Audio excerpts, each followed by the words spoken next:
Hi, we are Morgan and Kunal, and we are going to go over our project for the semester, which was basically we wanted to model a phenomenon that happens in the brain where the brain is basically presented with two or more stimuli and needs to process those two stimuli and decide which of them to respond to and in what order.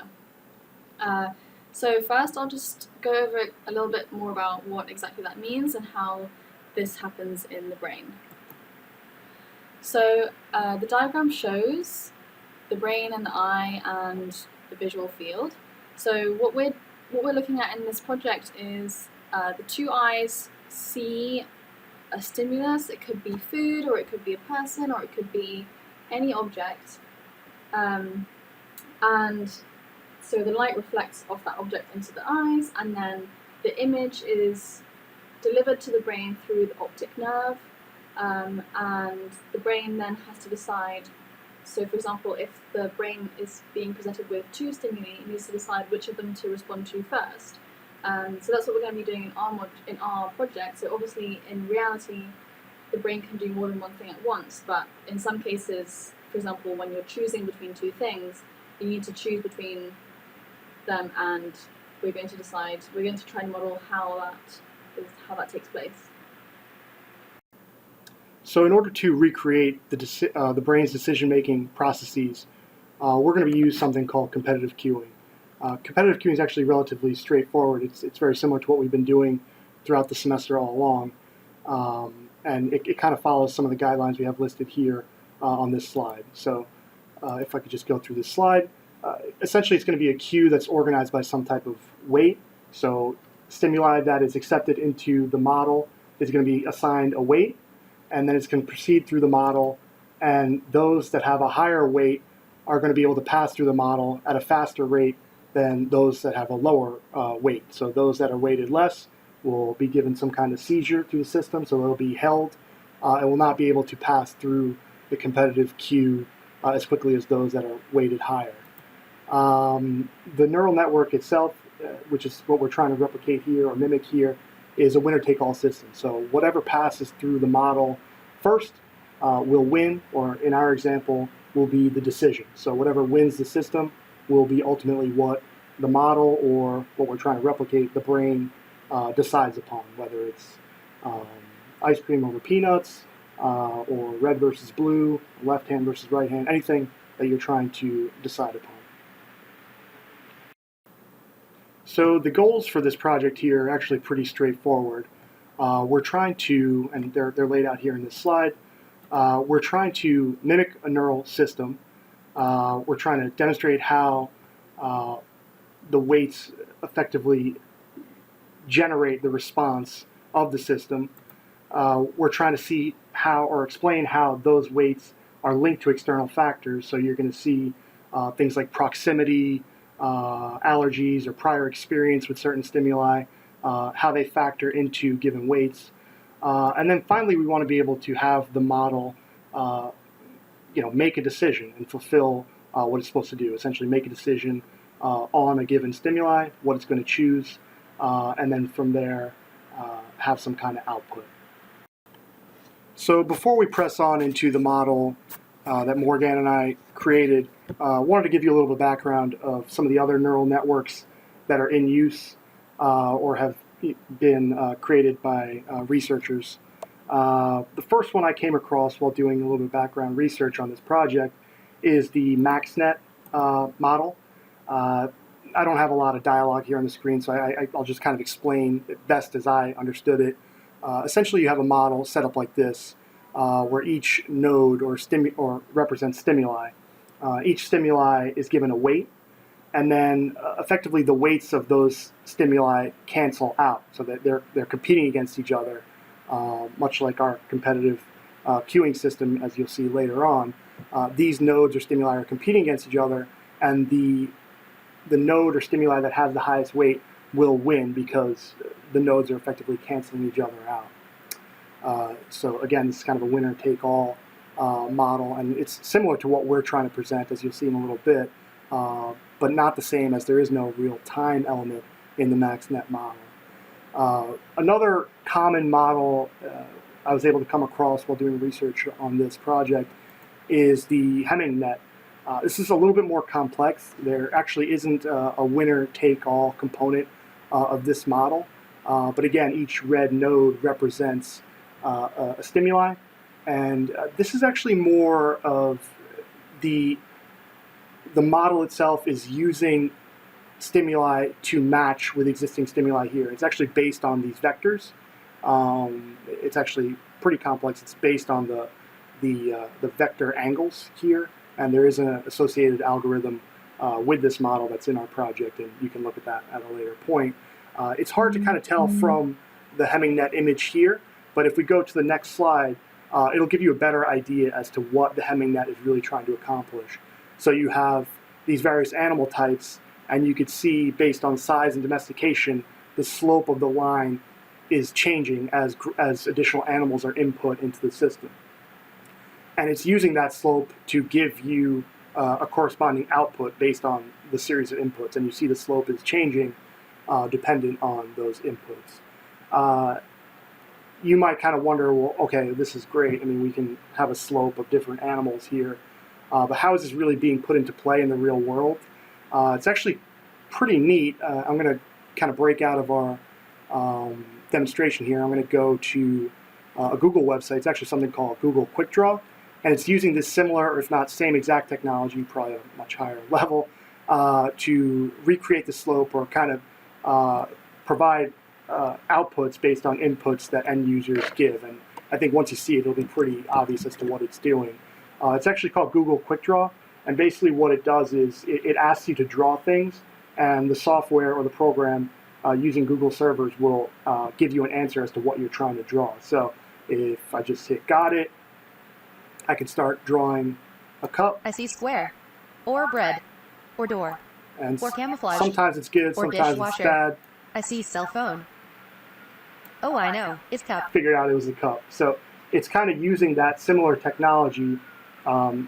You give it a set of inputs, and if I just go back to our presentation, you give it a set of inputs, and using its prior knowledge, using that slope or that trend, it'll give you an output. So just wanted to incorporate that here and give you an idea as to how some of this work is being used in the real world, and just give you a little bit of background on what our project is trying to mimic or replicate, and some of the work that we've used to create our model and project.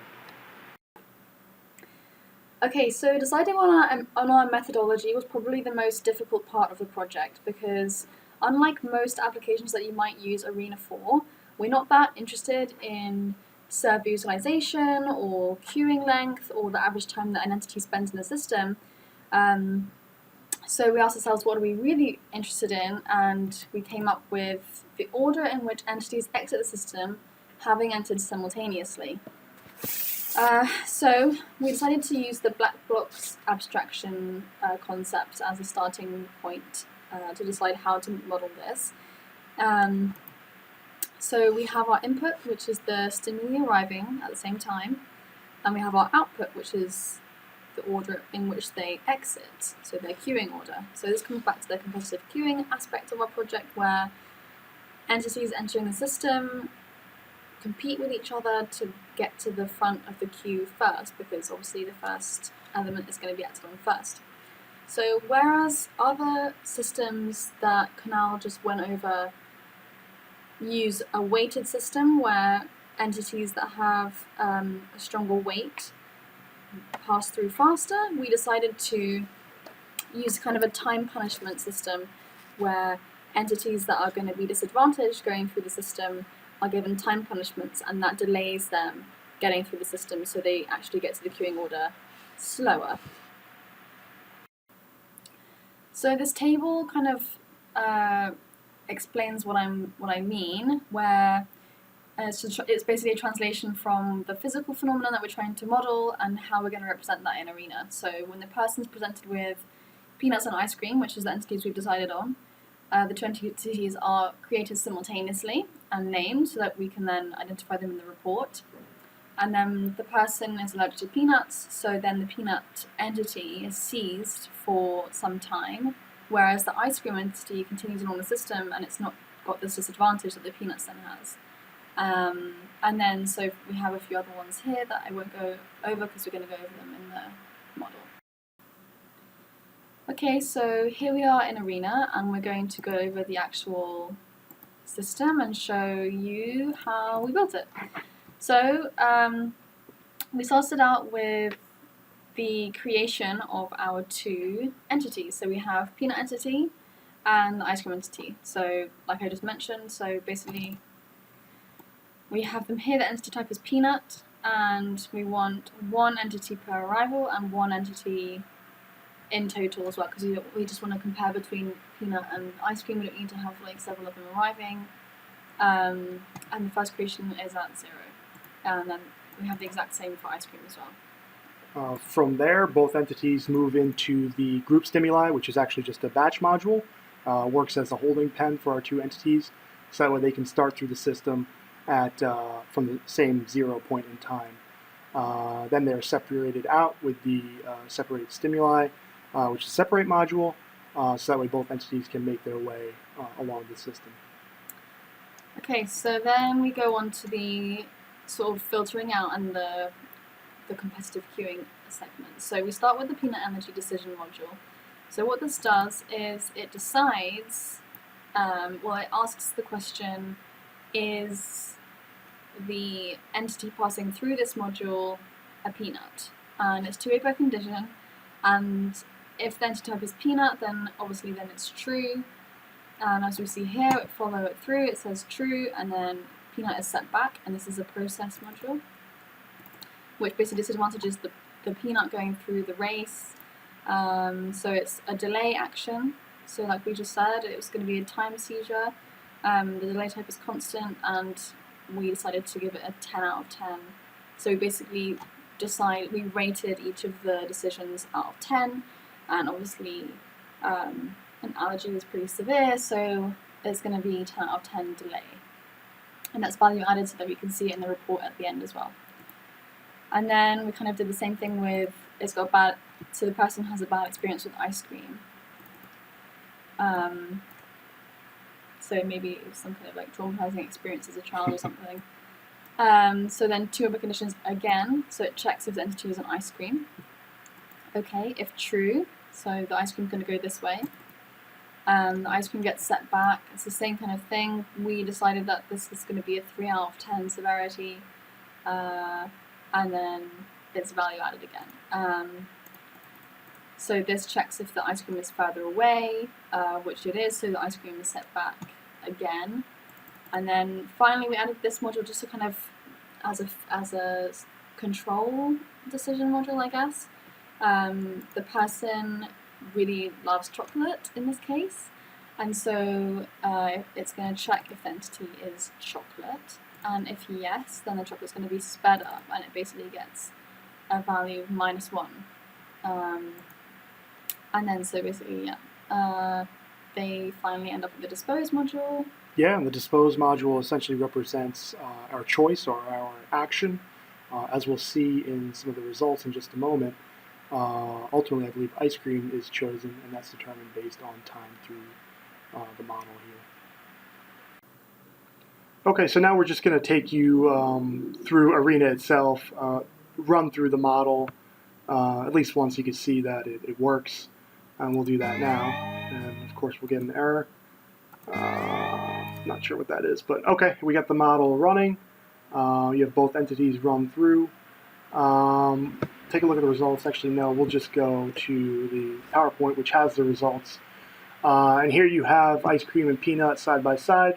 The average time in the system is representative of the sum including all the seizures that are implemented in the system. And here you can see that because it takes ice cream less time to get through the system, it is in fact the decision or the winner of our model. So after reviewing the model and running it multiple times, the model is a success. Ultimately, entities or stimuli run through the model, and a decision is made. We saw ice cream was in fact selected, and we are able to determine that from the output that we just saw a moment ago.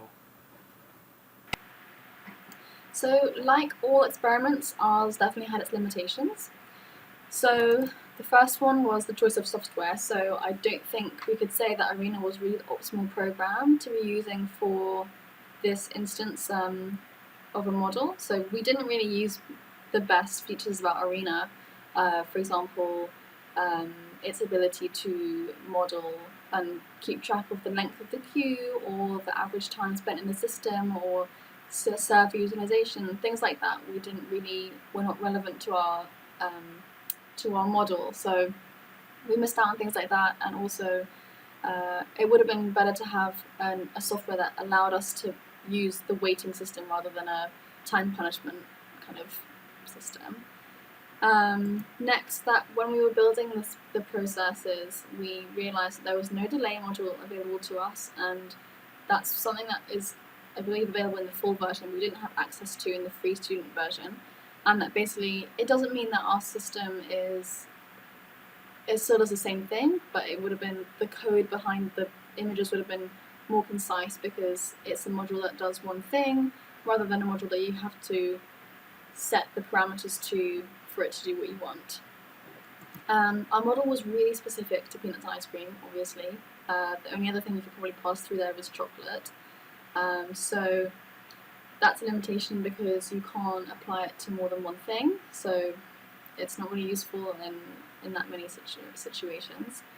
One thing that might be better is having a predefined list of things that the person is allergic to, or a predefined list of things that the person is like specifically drawn to or really likes, and then check for each of those and run each entity against those tables to see if it corresponds to one of them, rather than like what we have, where you have to have a different decision module for each of those things, where it checks the entity against one definitive food item.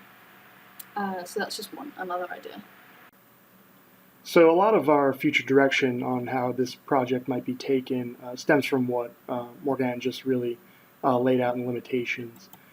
So the project itself only has the capacity to observe certain specific stimuli that we defined at a prior moment in time. So it doesn't really have the versatility of other neural networks or your own mind. It might be a good idea to incorporate some of the things we saw earlier in the MaxNet or Hemming model, and this might be able to solve that problem of being able to respond to stimuli that have not been previously defined. However, that is kind of stymied by the fact that we used Arena, so another thing would just be to incorporate or use a better software package or programming language where time is not really a decision driver that we see here in the Arena software package.